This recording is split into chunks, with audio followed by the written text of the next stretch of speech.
Oh, taste and see.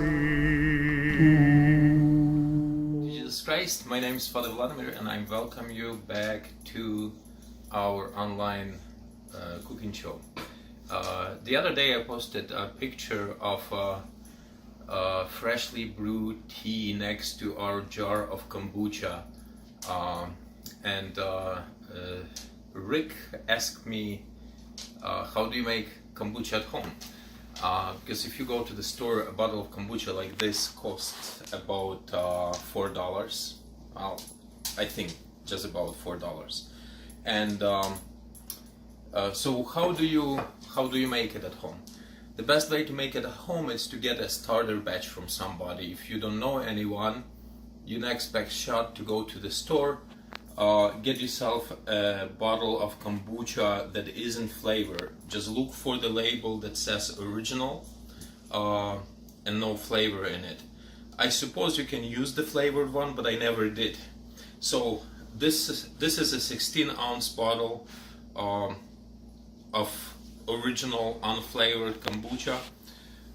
Then you brew yourself another 16 ounces of just regular black tea.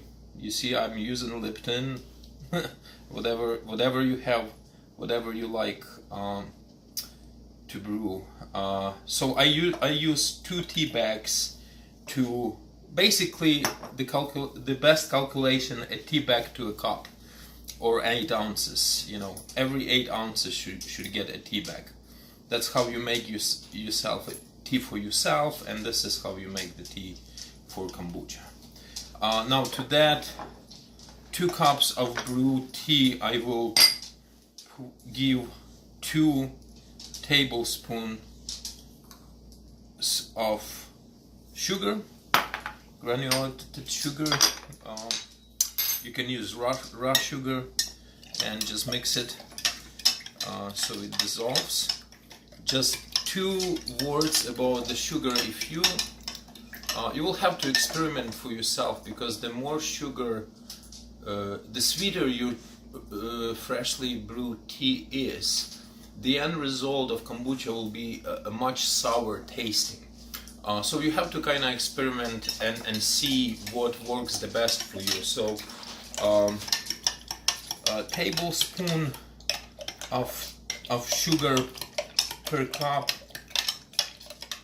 of brewed tea is a little bit more than I like, but for the initial starting batch, it's actually not bad at all, because in 7 to 10 days, that excuse me, my dogs are thirsty.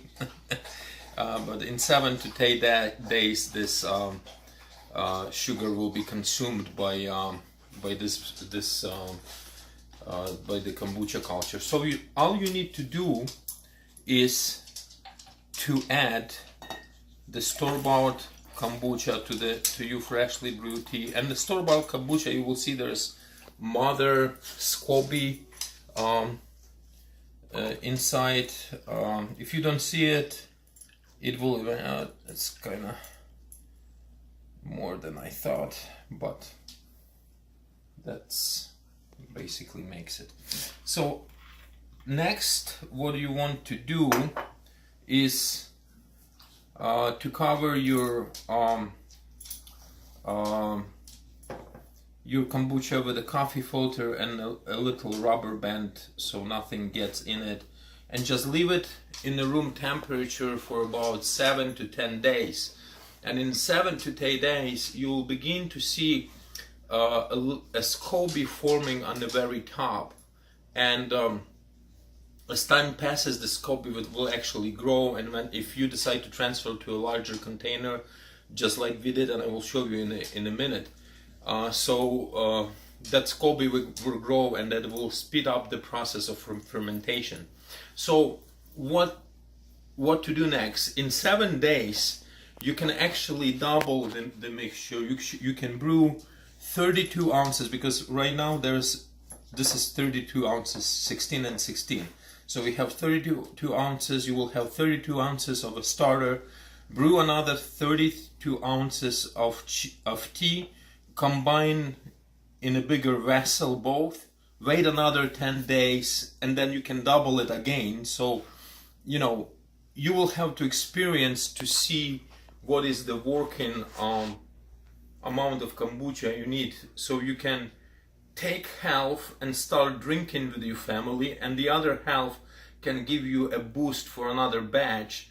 And if you use this half to half ratio, the fermentation time will be somewhere between 7 to 10 days. If you like it to ferment a little bit longer, I wouldn't go beyond 15 days, but 7 to 10 days, it's a good time to ferment. And then you can, later on, you can use this kombucha to make it a flavored drink, you know, to add in lemons, ginger, and all sorts of different flavorings. So, but I'm going to show you just for a second.